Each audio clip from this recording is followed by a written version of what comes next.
Sir మీరు ఏం చేస్తుంటారండి? నేను ఆటో వేస్తున్నాను గత కొంతకాలంగా. సో ఆటో పరిస్థితి ఇప్పుడు ఎలా ఉందండి? అంటే ఫ్రీ బస్సులు పెట్టారు కదా, దానివల్ల మీకు ఏమైనా నష్టం ఉందా?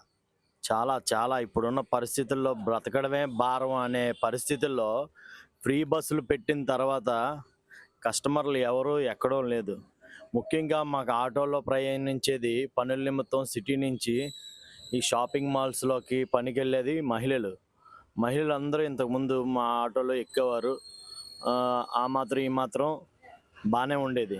ఇప్పుడున్న పరిస్థితుల్లో మహిళలు ఎవ్వరూ ఆటోలు ఎక్కడం లేదు.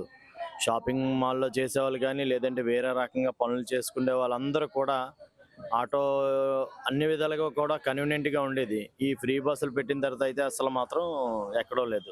అంటే మీకు ఆటో తప్ప వేరే పని ఏమి ఇంకా రాదా? ఆటో మరి మేము నమ్ముకునేది మొదట్లో నాకు మోటార్ క్యాబ్ ఉండేది.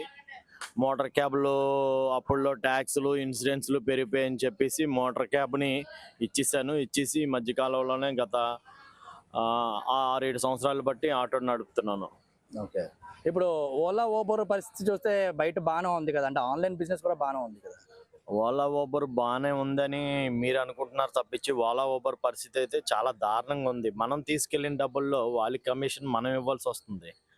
ఒక 60 రూపాయలు రైడ్ కట్టుకుంటే ఒక 8 రూపాయల వరకు వాళ్ళకి ఆన్లైన్ ఛార్జెస్ తీసుకుంటారు. మళ్ళీ మొదటగా ఒక్కొక్క యాప్లోనైతే మొదటే రోజుకి ఒక రైడ్ కట్టని, 2 రైడ్లు కట్టలే, 3 రైడ్లు కట్టని, దానికి గాను ఒక 20 రూపాయలు 25 రూపాయలు ముందుగానే వాళ్ళు కట్ చేసుకుంటున్నారు.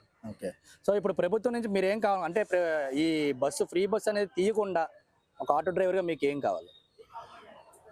మాకు డీజిల్లో కానీ సబ్సిడీ లేదా అంటే ఇంకా మెయిన్ డీజిల్లో సబ్సిడీ ఇస్తే బాగుంటుందని నా అభిప్రాయం. ఓకే. సో ఇప్పుడు ఈ ఫ్రీ బస్సుల వల్ల మీకైతే నష్టం ఉందంటారు? తప్పకుండా 100కి 100% కూడా నష్టం ఉందండి. Okay, thank you.